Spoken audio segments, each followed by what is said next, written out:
এই ছবিটা একটু লক্ষ্য করুন।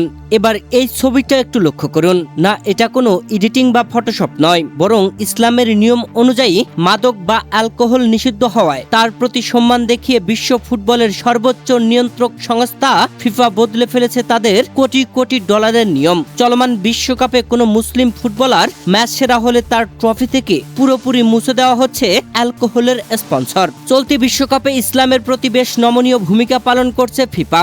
আপনারা হয়তো লক্ষ্য করেছেন, সৌদির পতাকায় পবিত্র কালেমা এবং ইরাকের পতাকায় আল্লাহু আকবার লেখা থাকায় ম্যাচের শুরুতে জাতীয় সঙ্গীতের সময় তাদের দেশের পতাকা অন্য দেশের মতো মাটিতে নামানো বা ছোঁয়ানো হয় না। পতাকার পবিত্রতা রক্ষায় ফিফার এই সিদ্ধান্ত বিশ্বজুড়ে প্রশংসিত হয়েছে। তবে সবচেয়ে বড় চমক দেখা গেছে ম্যান অব দ্য ম্যাচ বা ম্যাচ সেরার পুরস্কারে। চলতি বিশ্বকাপের এই বিশেষ পুরস্কারটির মূল স্পন্সর জনপ্রিয় মদের ব্র্যান্ড মিসলিপ আল্ট্রা। স্বাভাবিকভাবেই মেসি, ভিনিসিয়াস কিংবা ক্রিস্টিয়ানো রোনালদোদের হাতে থাকা ট্রফিতে এই ব্র্যান্ডের প্রচারণা ও লোগো দৃশ্যমান। কিন্তু ইসলামের প্রতি গভীর শ্রদ্ধা বজায় রেখে মরক্কোর আশরাফ হাকিমি, মিশরের মোহাম্মদ সালাহ কিংবা ইরানের গোলকিপার আলী রেজার মতো মুসলিম ফুটবলারদের পুরস্কারে এই লোগো রাখা হয়নি। মদের স্পন্সরের জায়গায় সেখানে লিখে দেওয়া হয়েছে superior player of the match. মুসলিম না হয়েও ফ্রান্সের এমবাপ্পে মদের লোগো সংবলিত ট্রফি না, অ্যালকোহলের স্পন্সর মুক্ত ম্যান অব দ্য ম্যাচের ট্রফি নিয়েছেন। তিনি মূলত মুসলিম না, তিনি মূলত খ্রিস্টান ধর্মকে অনুসরণ করেন। তার বাবা একজন খ্রিস্টান আর মা মুসলিম হলেও তিনি খ্রিস্টান ধর্মকেই অনুসরণ করেন। শুধু ট্রফির গা থেকেই নয়, ম্যাচ শেষে খেলোয়াড়রা যেখানে দাঁড়িয়ে ছবি তোলেন, পেছনের সেই ব্যাকগ্রাউন্ডের পর্দা থেকেও ডিজিটাল প্রযুক্তির মাধ্যমে মুছে দেওয়া হচ্ছে অ্যালকোহলের স্পন্সর লোগো।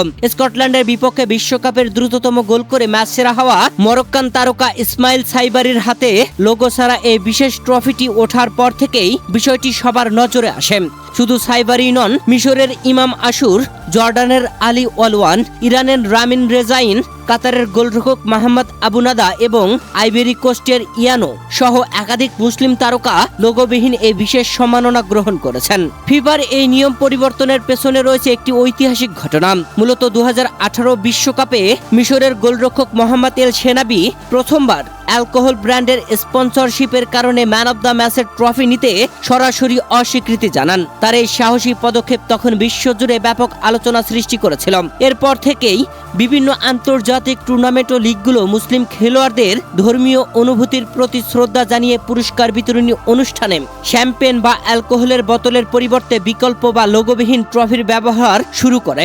এর আগে 2022 সালের কাতার বিশ্বকাপেও ফিফা ঐতিহাসিক কিছু সিদ্ধান্ত নিয়েছিল। মুসলিম দেশ হওয়ায় কাতারের আইন অনুযায়ী স্টেডিয়াম ও তার আশেপাশে প্রকাশ্য মাদক বা অ্যালকোহল বিক্রি নিষিদ্ধ করা হয়েছিল। এমনকি অর্ধনগ্ন বা আপত্তিকর পোশাক পরে স্টেডিয়ামে প্রবেশের অনুমতিও ছিল না। কাতার দেশের নিয়ম অনুযায়ী সেই অর্ধ পোশাকও ব্যান করেছিলেন ফিফা প্রেসিডেন্ট জিয়ান্নো ইনফান্তিনো। শুধু তাই নয়, আমেরিকার কঠোর নিষেধাজ্ঞার কারণে আমেরিকায় থাকতে না পারা ইরানের প্রতিও এবার বেশ নরম মনের পরিচয় দিয়েছে ইনফান্তিনো। মেক্সিকো থেকে এসে ম্যাচ খেলে আবারও ক্লান্ত শরীর নিয়ে মেক্সিকো ফিরে যাওয়া অত্যন্ত কষ্টকর। আর এই বিষয়টি অনুধাবন করে প্রথম ম্যাচের পর ইরানের ড্রেসিং রুমে গিয়ে খেলোয়াড়দের কাছে দুঃখ প্রকাশ ও ক্ষমা চান এই ফিফা প্রেসিডেন্ট। যদিও এখন নিষেধাজ্ঞা তুলে নিয়েছে যুক্তরাষ্ট্র। কোটি কোটি ডলারের স্পন্সরশিপের চেয়েও খেলোয়াড়দের ধর্মীয় বিশ্বাস ও মানবিক মূল্যবোধ যে অনেক বড়। ফিফার এই সিদ্ধান্তগুলো যেন সেটাই প্রমাণ করে। ফিফার এমন মানবিক ও সহনশীল সিদ্ধান্ত আপনার কাছে কেমন লেগেছে কমেন্ট করে আমাদের জানান।